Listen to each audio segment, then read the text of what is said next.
1929 बनाम 2008, बाजार के काले दिन साल 1929 और 2008, दो अलग अलग युग लेकिन एक ही कहानी। शेयर बाजार का पतन, आर्थिक तबाही और करोड़ों लोगों की जिंदगी पर असर। ये कहानी दो व्यक्तियों की है, एक 1929 में और दूसरा 2008 में, जो बाजार के सबसे काले दिनों के गवाह बने। 1929 डेविड की बर्बादी। डेविड न्यूयॉर्क के वॉल स्ट्रीट में एक युवा निवेशक था। 1090 का दशक अमेरिका के लिए रोरिंग ट्वेंटीज था। शेयर बाजार नई ऊंचाइयों पर था और हर कोई अमीर बनने के सपने देख रहा था। डेविड ने भी अपना सब कुछ शेयर बाजार में लगा दिया था। अक्टूबर 1929 आया और बाजार अचानक गिरने लगा। ब्लैक मंगलवार 19 अक्टूबर 1929 को स्टॉक एक्सचेंज में अफरा तफरी मच गई। डेविड ने देखा कि कैसे निवेशक अपना सब कुछ गंवा रहे थे। बैंक दिवालिया हो रहे थे, कंपनियां बंद हो रही थीं और लाखों लोग बेरोजगार हो गए थे। कुछ ही दिनों में डेविड के पास कुछ भी नहीं बचा। वह अमीर बनने के सपने देख रहा था, लेकिन अब वह सड़क पर था। महान मंदी, द ग्रेट डिप्रेशन की शुरुआत हो चुकी थी। 2008 माइकल की त्रासदी। माइकल एक युवा इन्वेस्टमेंट बैंकर 2008 में वॉल स्ट्रीट पर काम कर रहा था। 2000 के दशक की शुरुआत में अमेरिका में हाउसिंग मार्केट बूम पर था। बैंक बिना ज्यादा जांच पड़ताल किए लोगों को भारी मात्रा में लोन दे रहे थे और माइकल इसमें बढ़ चढ़कर पैसा कमा रहा था। लेकिन सितंबर 2008 में लिहमन ब्रदर्स बैंक दिवालिया हो गया। इससे पूरी वित्तीय प्रणाली हिल गई। शेयर बाजार धड़ाम से गिरा, बैंकों का संकट गहराया और वैश्विक मंदी शुरू हो गई। माइकल का बैंक भी भारी नुकसान में चला गया और उसे नौकरी से निकाल दिया गया। कुछ ही हफ्तों में माइकल की दुनिया बदल गई। उसके पास जो कुछ भी था वह खो गया।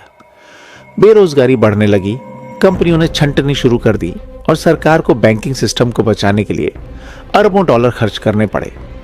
129 बनाम 2008। क्या बदला? क्या वही रहा? 1929 की मंदी कई वर्षों तक चली और विश्व युद्ध के बाद ही अर्थव्यवस्था पटरी पर आई। 2008 की मंदी गंभीर थी, लेकिन सरकारों और सेंट्रल बैंकों की मदद से अर्थव्यवस्था कुछ वर्षों में संभल गई। 1929 में सरकारें निष्क्रिय थीं, जिससे स्थिति बिगड़ गई। 2008 में सरकारों ने तुरंत राहत पैकेज और बेल आउट दिए, जिससे गिरावट को रोका गया।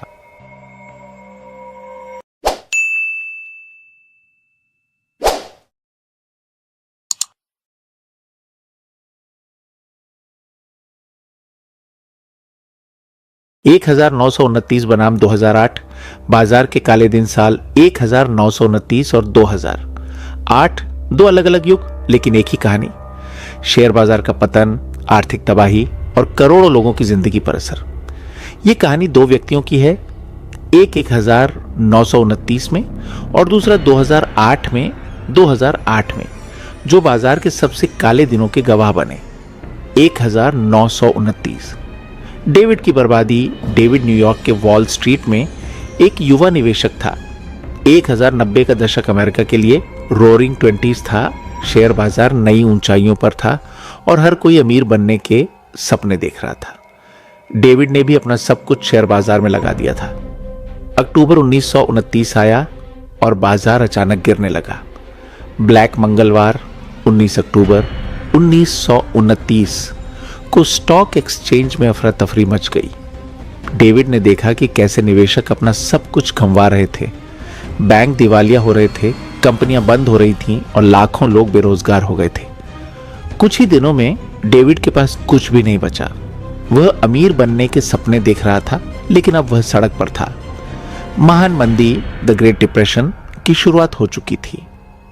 2008 माइकल की त्रासदी। माइकल एक युवा इन्वेस्टमेंट बैंकर 2008 में वॉल स्ट्रीट पर काम कर रहा था। 2000 के दशक की शुरुआत में अमेरिका में हाउसिंग मार्केट बूम पर था। बैंक बिना ज्यादा जांच पड़ताल किए लोगों को भारी मात्रा में लोन दे रहे थे और माइकल इसमें बढ़ चढ़कर पैसा कमा रहा था। लेकिन सितंबर 2008 में लिहमन ब्रदर्स बैंक दिवालिया हो गया। इससे पूरी वित्तीय प्रणाली हिल गई। शेयर बाजार धड़ाम से गिरा, बैंकों का संकट गहराया और वैश्विक मंदी शुरू हो गई। माइकल का बैंक भी भारी नुकसान में चला गया और उसे नौकरी से निकाल दिया गया। कुछ ही हफ्तों में माइकल की दुनिया बदल गई। उसके पास जो कुछ भी था वह खो गया। बेरोजगारी बढ़ने लगी, कंपनियों ने छंटनी शुरू कर दी और सरकार को बैंकिंग सिस्टम को बचाने के लिए अरबों डॉलर खर्च करने पड़े। 129 बनाम 2008। क्या बदला? क्या वही रहा? 1929 की मंदी कई वर्षों तक चली और विश्व युद्ध के बाद ही अर्थव्यवस्था पटरी पर आई। 2008 की मंदी गंभीर थी, लेकिन सरकारों और सेंट्रल बैंकों की मदद से अर्थव्यवस्था कुछ वर्षों में संभल गई। 1929 में सरकारें निष्क्रिय थीं, जिससे स्थिति बिगड़ गई। 2008 में सरकारों ने तुरंत राहत पैकेज और बेल आउट दिए, जिससे गिरावट को रोका गया।